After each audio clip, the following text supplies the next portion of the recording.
Talked with ME, and I am ME. On this podcast, I do my two favorite things.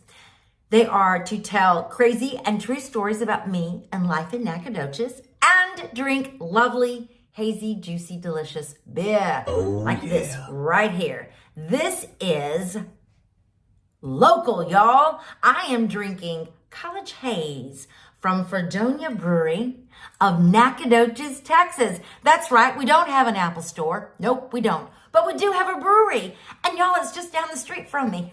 Yeah, I just got back. I went up there just to get this College Haze because they don't can that particular kind that I like, College Haze. Anyway, I went, I got it, here it is, and oh yeah, it's delicious, y'all. All right. Woohoo, let's get started with episode 4 of The Cat Ate Her Face, part of a series called Murder and Crime in Nacogdoches, Texas. This is the story of Edward Otho Hagans and Elsie Marie Milner. This is the final installment, y'all, and it is a lot. What happened to our cast of characters here? It is some crazy poo-poo, y'all. Some good things and some sad things. On the very day after the verdict of the electric chair for Eddie and life imprisonment for Elsie Marie, Pierce and Holt get 3 jury members to talk to them. And they say that one juror reminded them that the prosecution warned that if the jury gave anything less than death, that crazy man would be out walking the streets in just 2 years. And that is why they all voted for death on the 3rd vote. So Pierce and Holt will claim jury misconduct on their appeal. Meanwhile, Eddie is in Huntsville State Prison. And he is all worked up. He's falling. He's getting into fights. Elsie Marie is not writing to him. Elsie Marie, who is also in the Huntsville State Prison, is instead asking Jack, as in Jack Pierce, if he would come and see her there. Well, Pierce and Holt need this woman to stabilize a very unstable Eddie during this appeal process. So Jack Pierce writes to Elsie Marie, "Please write to Eddie again. Your husband is encouraged by your letters, and I trust you will write as often as possible." That's a directive, y'all. Elsie Marie, who blew all those kisses, who professed she was carrying Eddie Higgins' baby, does not write. Pierce and Holt want Eddie moved to Rusk State Hospital for the criminally insane right away, which will spare his life because insane people are not executed. But Judge Summers won't set a sanity hearing. On the 3rd appeal, in December 1962, Pierce and Holt tried to say that the judge erred because he allowed for Elsie Marie's confession, and it incriminated her husband, which is against the law. Aha! But the Court of Appeals then raises an interesting question. Are Edward Otho and Elsie Marie really husband and wife? What?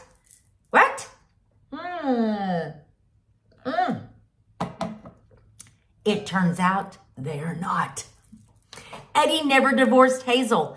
Elsie Marie never got a divorce from Mr. Milner. They are bigamous. That appeal and 2 more are denied. Eddie begs Pierce and Holt to just give up the appeal and let him die. Pierce and Holt would not give up, even though Eddie makes fighting for him so difficult. Holt wrote in May of 1962, "At times he has cursed and threatened Mr. Pierce and myself. Many times when we went to see him, he did not recognize us. When he did not have Librium for 2 or 3 days, he would become very mean and violent." I knew Marion J. Holt, and that is still the way that I think he talked. Holt explains, "Only Hitler, a madman himself, advanced the theory that insane persons should be exterminated." 1963 is a very big year in this story. In January, Pierce and Holt apply for Edward Otho Hagans' defense to be heard by the United States Supreme Court. In October, they deny the application. In March, Jack and Willeen Pierce have a little girl. Aww, it's me, y'all, it's me. Let's drink on that one. Yep. In August, Texas Governor John Connally needs to appoint a new judge in Nacogdoches to take the place of a judge here who got a promotion. It just so happens that Governor Connally's old roommate from the University of Texas Law School, Max Stripling, lives in Nacogdoches. What a strange coincidence. Max says the best person for the job is a young attorney who demonstrated a formidable courtroom presence in a recent controversial murder trial. He nominates Jack Pierce, y'all, my daddy. He is only 35 years old. He has been a lawyer for just 5 years. Governor Connally makes Judge Jack Pierce the youngest state judge in all the history of that big state of Texas.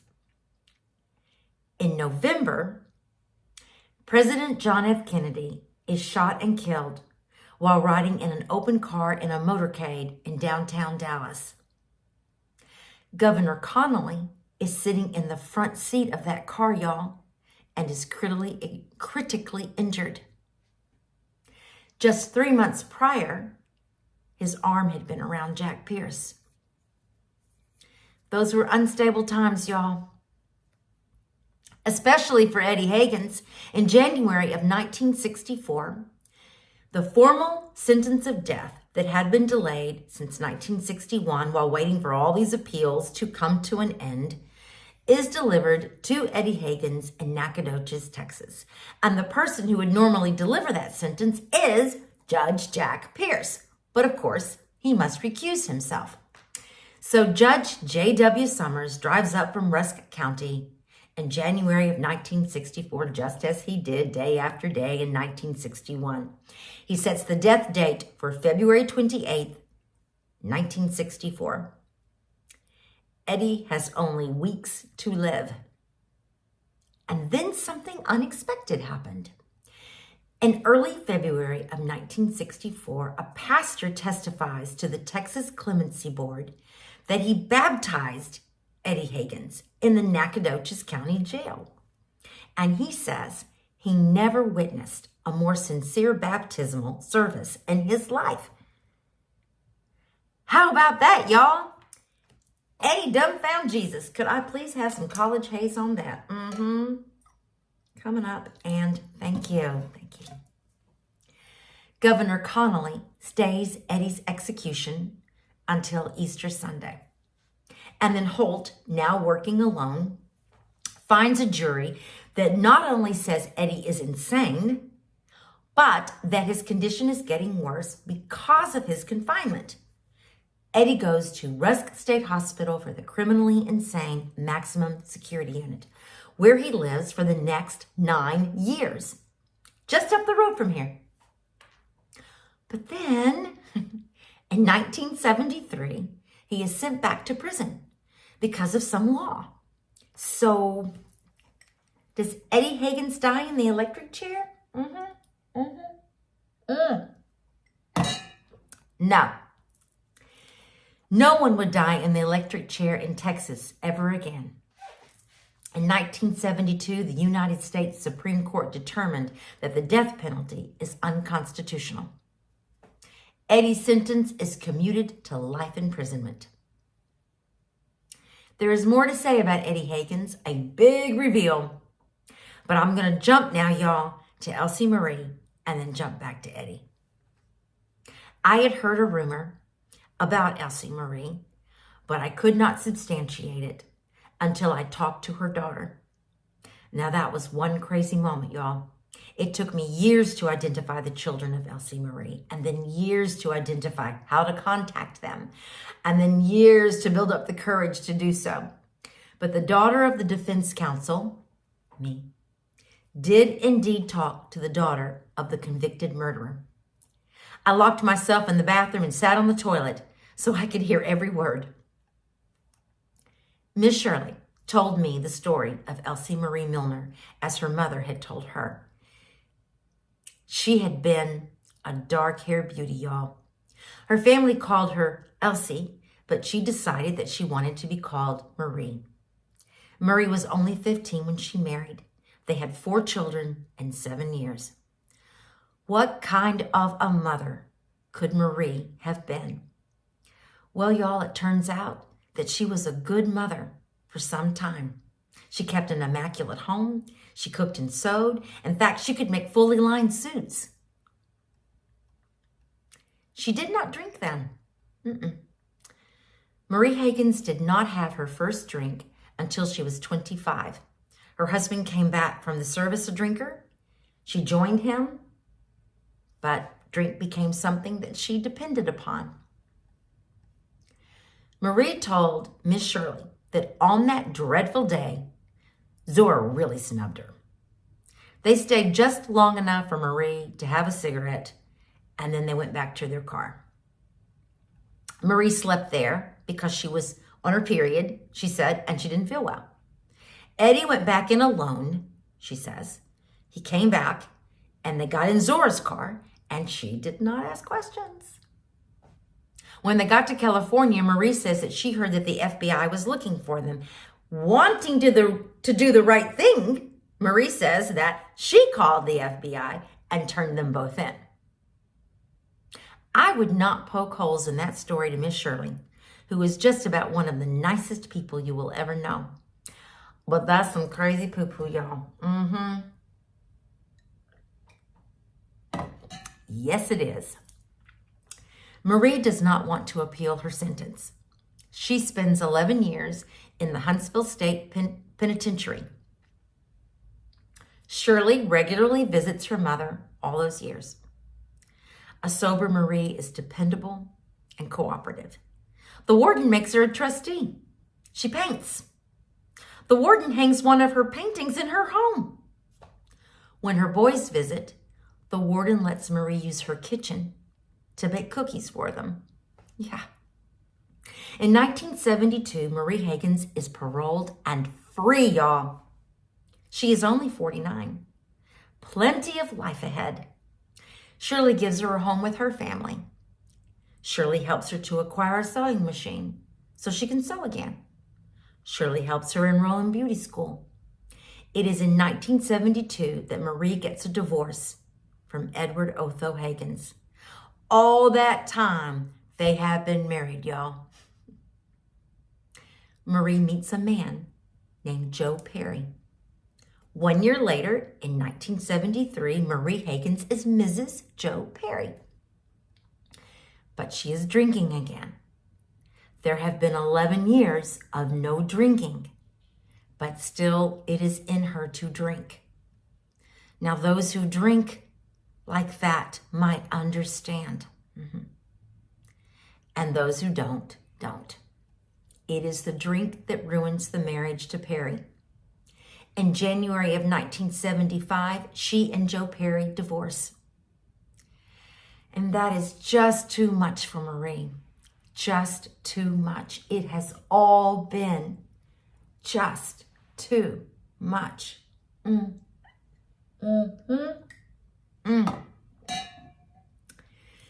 3 months post the divorce, Elsie Marie, Jordan, Jefferson, Milner, Hagans, Perry, not all of those names are real, is dead. She is 52. The death certificate lists the cause of death as accidental overdose. But the rumor, y'all, was that it was suicide. Yeah. Now, for the big reveal about Eddie Higgins. If I pitched this story to Hulu for a drama series, it would be rejected for being not believable. Here's why.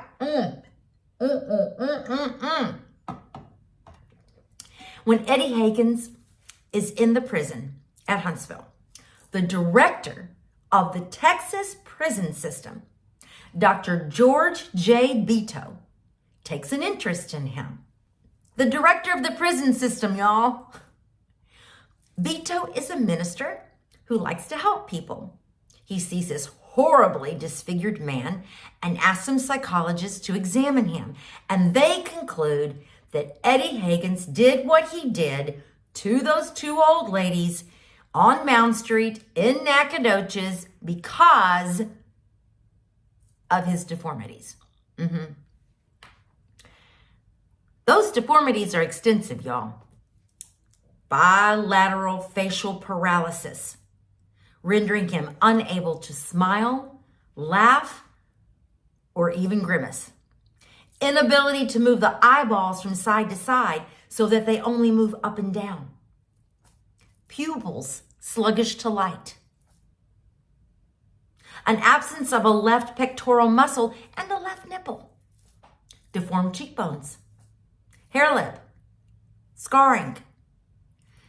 And so, at the expense of the state, Eddie Higgins, the man who entered that house on that horrible night to do that terrible thing, got the finest plastic surgery money could buy. Just the same as any celebrity. Now that's some crazy poo-poo, y'all. But, get this. Something went wrong, y'all. He had a rare reaction and his face drooped worse than ever. And then here is the shocker. Eddie Higgins sued the state of Texas for what it had done to him while incarcerated for botched plastic surgery. And he won. He won $17,000. That is some crazy poo-poo, y'all. And it just gets crazier. After an unsuccessful attempt to get the United States Supreme Court to hear his case, the Texas Court of Criminal Appeals in 1978 grants Eddie Otho Hagans a new trial for the murder of Beulah Gibson. Yep. Why? Well, there was this new law of only 5 years in Texas that said that a defendant must have a separate competency hearing to determine if they are competent to stand trial. Eddie never had that. Pearson Holt did not think that the doctors would travel all the way to Nacogdoches for both a sanity hearing and the testimony in the trial. It was not required then, but the law says that he can ask for that now. And back to Nac comes Eddie Higgins, sitting at the same defense counsel table with Marion G. Holt, just as he did in 1961. What a thing. Across from the table is Jack Pierce, in a portrait only. He will be in the building, but there will be a different judge to try this case. The young new court reporter then, Jerry Poole, recognizes the name Edward Otho Hagans. He recalls it from a story that his grandfather told him. Mr. Marvin Gilbert had been a guard at the Russ State Hospital for the criminally insane. He worked in the maximum security unit, exactly where Eddie had lived all those years. One day, an inmate took the leg off of a chair and began to beat Mr. Gilbert. You know who that was? Well, it was not Eddie Higgins. Eddie Higgins saved Mr. Gilbert. He stepped in and wrestled that inmate away from Mr. Gilbert. Mr. Gilbert told his grandson Jerry many times about the odd little man who pistol whipped two ladies who saved his life. Well, this will be a very different trial without Marie as co-defendant. Eddie can now claim what some had thought all along. Marie Higgins was a savvy con who played Eddie Higgins.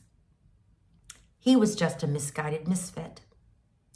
Chief M.C. Roebuck said the same when they landed in Nacogdoches in 1961 after spending 18 hours with those two coming back from L.A. He said Marie was the more dominant of the two and that she may very well have been the mastermind behind the robbery and murder on Mound Street. What would he not have done for her, y'all? The Nacogdoches court in 1978 does not see it that way. They determined that Eddie Higgins was mentally competent to stand trial in 1961. They find him guilty, life imprisonment, appeal denied. My father, Jack Pierce, would die not knowing the last chapter of Edward Otho Hagans. But I know. There was a man who volunteered at a nursing home in the late 1980s in a little town, even smaller than Nacogdoches, called Carthage, just 40 minutes from Nacogdoches. That man met a well-liked young nurse. She was 33 years younger than the man, but they got along fine. They married, and he became a stepfather to her 3 young children. The little girl was just 2. That little girl thought that he was her father, her biological father, for the longest time. And she says, he was at all my school functions and took time with me. This man worked for the city of Carthage. He was on the city payroll, y'all. This man loved his Dallas Cowboys. This man was Otho Hagans, as in Eddie Otho Hagans. Otho Hagans was paroled in 1985. With meds, he had not had an epileptic seizure since 1964. They once said he was insane. They once said he was dangerous. He left those old ladies in the house, and the cat ate Zora's face. But when Otho Hagans dies in 1993 from a brain aneurysm, his daughter says he died a happy man, and a good man too. She wants us to know he was a great dad. Wow, what would Pierce and Holt have thought of that? Madness is all about us, and within us too. It only takes the right spark at the right time to light it up. Oh, wow. That's the end of that story. Goodness, I've been wanting to tell that since 1997.